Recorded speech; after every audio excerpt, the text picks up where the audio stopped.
who's been a Toastmaster also for 1 month. He joined Toastmasters to become a better speaker in a professional environment, and today he's giving his second speech, Organizer Speech, and the title of his 5 to 7 minute speech is The Pursuit of Happiness. Please join me in welcoming Sean.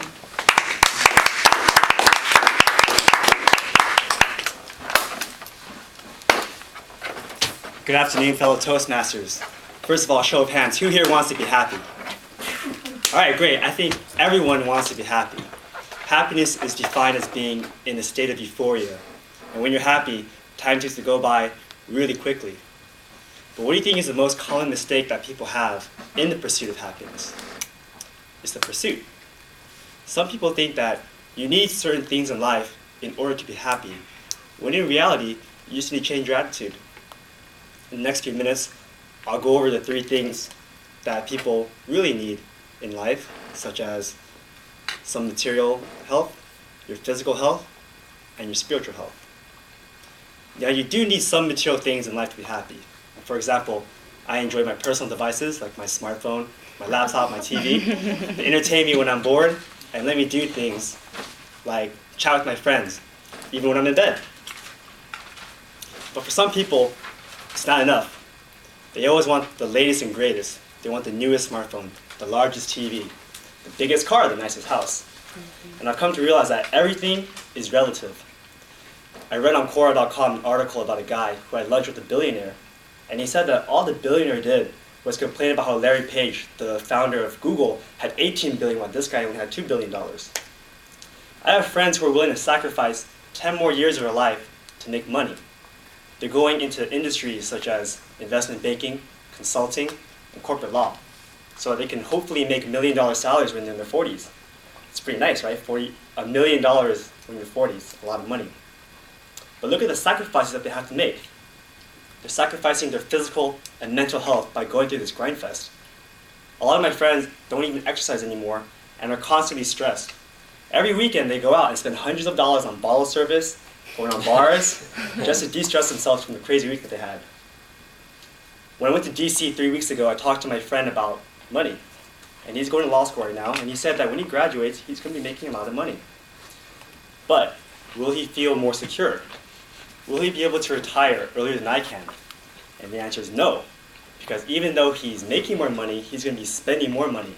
And the sad thing is, most of it is not his decision, it's going to be his wife's.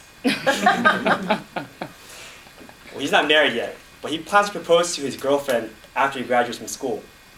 And again, the problem is, most of his friends are also law school students or Harvard MBA graduates, and they make a lot of money.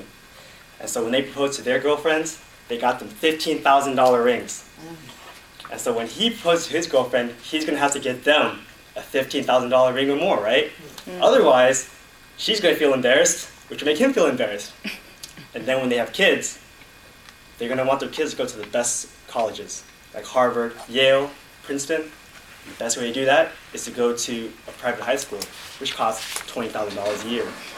And to get into a private high school, they have to go to a private middle school, et cetera, for kindergarten and preschool. And that's only for one child.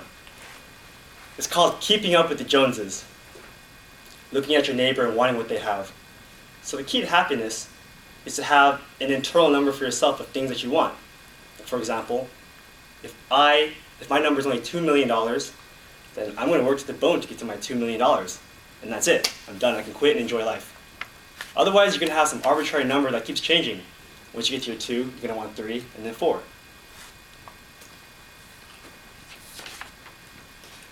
So, don't try to compare yourself to your neighbors. Just find out what's going well for you. Another factor is your physical health. You need to exercise, and if you do, endorphins will be created in your brain and it'll give you a natural high. You're going to feel better about yourself, and you'll feel more self-confident. Also, be conscious of what you eat. I'm not telling you to be like a rabbit and eat only carrots and grains every day, but be careful. You can eat McDonald's and it'll taste delicious, but after eating it every day, you're going to feel sluggish and groggy. The third factor is your spiritual health. And that doesn't mean that you have to align yourself to a particular faith, but you must have inner peace. So don't hold on to grudges, because they don't help anybody. Learn to let go of the past. work towards the future, but also remember to live in the present.